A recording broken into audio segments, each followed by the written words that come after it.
Oke Mas Irsyad, hari ini udah hari ketiga ya, bener ya Mas. Nah, Liga Softball Indonesia Mas boleh diceritain nih buat bola sporter, apa sih sebenarnya Liga Softball Indonesia itu?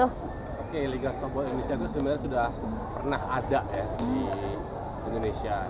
Terakhir itu kalau saya tidak salah tahun 2010, 2011 terakhir banget. Oke. Terus kita sempat vakum.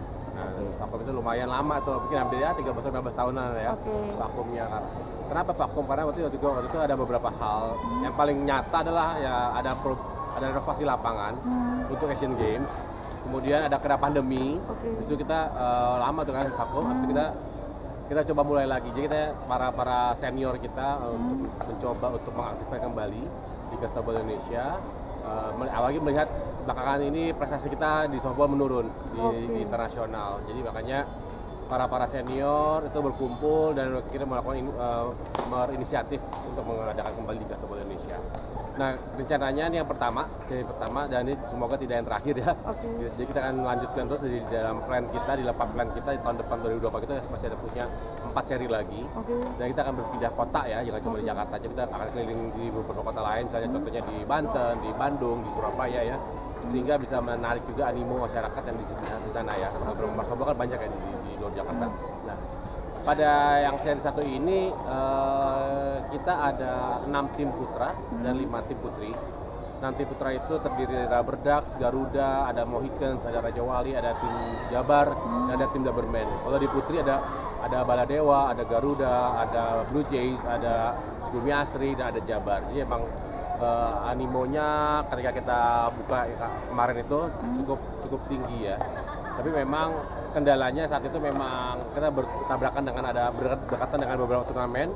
Yang paling dekat ada Prapon, itu kan ada Prapon. Jadi memang pemainnya peserta-pesertanya mungkin agak berpikir lah untuk 2 kali. Tapi insya Allah tahun depan kita akan lebih ramai lagi. Nah, menariknya di kejuaraan seri 1 ini kita ada beberapa pemain asing yang hadir di beberapa klub. Gak cuma di Garuda doang, di Garuda sendiri ada 2 pemain nasional Singapura.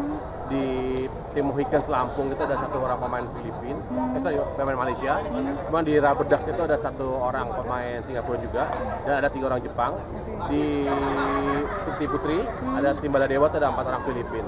Nah, banyaknya pemain asing ini sebenarnya buat kami itu sangat bermanfaat. Yang pertama adalah memberikan transfer knowledge kepada atlet nasional kita, atlet muda kita, sehingga mereka juga bisa melihat atau mungkin menjadi indikator atau barometer ya skillnya mereka sejauh apa.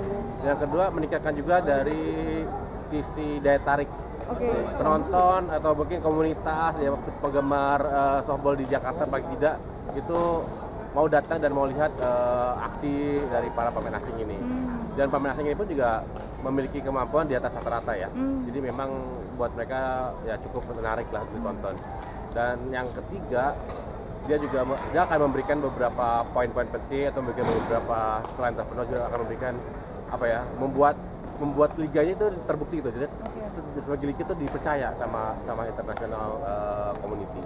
Nah, yang tak kalah penting juga kita tahu bahwa di Olimpiade tahun 2028 nanti kan softball dan besok ada lagi nih. Iya, betul. Terakhir di Tokyo, terus kan di Paris sebenarnya nggak ada. Iya, nggak ada. Nah, benar. emang ya kita bermimpi kalau bisa tampil di sana ya gitu. Meskipun dengan berbagai macam tantangannya ya. Jadi kan habis kan banyak ada kualifikasi segala macam. Tapi paling tidak kita berusaha mencita-citakan yang tinggi lah ya. Betul. Nah, kita mencoba membentuk tim nasional yang tangguh melalui beberapa turnamen seperti ini. Dari tadi itu saya bilang karena di Singapura tuh sudah jauh di atas kita. Nah, makanya Indonesia ingin sekali belajar dari atlet Singapura, atlet Filipina yang memang di atas kita di Asia Tenggara ya. Makanya banyak sekali yang kita dapat ilmunya, banyak sekali yang kita masukkan di kita dapat. Kemudian yang terakhir bagi kami adalah yang cukup mengejutkan, animo dari komunitas softball itu sendiri ternyata cukup tinggi. Contohnya beberapa hari ini, mungkin dari sekitar jam 3 sore sampai malam, itu lapangan dipenuhi oleh penonton. Full pack ya Mas? Ya, full pack. Dan yang lagi yang nonton bukan hanya atlet atau mantan atlet, tapi ternyata dari masyarakat warga-warga biasa yang memang yang mungkin tahu olahraga dan pengen lihat olahraga ini ya. Itu yang membuat kami sebagai penyelenggara sangat menyenangkan dan memberikan semangat lagi buat kami untuk menyelenggarakan di sesi berikutnya, dan terutama untuk para sponsor.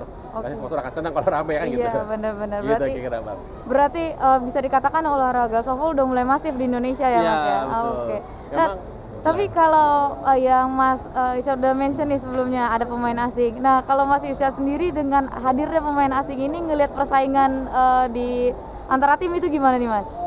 Iya, tim-tim yang memakai pemain asing bisa dikatakan di atas level di atasnya pemain asing.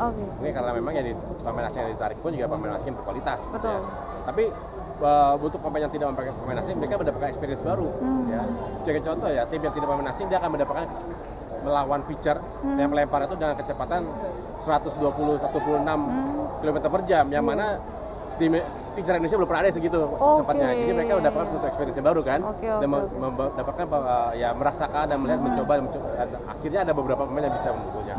Kalau kita nggak pernah melihatnya pun gimana kita mau bisa kan gitu. Betul. Makanya dia alhamdulillah dari kita pun saya rasa manfaat buat tim yang memakai dan yang tidak memakai pun dapat manfaat juga. Jadi memang itu yang paling penting. Insya Allah sih di tahun depan dan sesi berikutnya ada tambahan pemain asingnya. Tapi kami juga tidak memungkiri dari sisi aturan pemain asing kita batasi. Pemain kita batasi maksimal tuh bisa dibilang 4 per tim, Mas. Per tim 4 pemain asing. Tapi hanya satu orang yang boleh main pitcher gitu. Jadi kita batasi sehingga agar pemain-pemain lokal kita atau pemain nasional kita juga mendapat kesempatan. Jadi seimbang lah, gitu. Ada pembinaan juga, ada prestasi juga. Nah, Mas, terakhir nih Mas, apa sih Mas evaluasi yang paling concern nih yang buat penyelenggaraan kali ini? Sebenarnya kalau saya lihat dari sisi pertandingan dari sisi cukup baik. Tinggal kalau saya sih lihatnya dari sisi tinggal membuat ini hype sih. Buat ini hype dan mempromosikan dan mempublikasikannya lebih masif ya.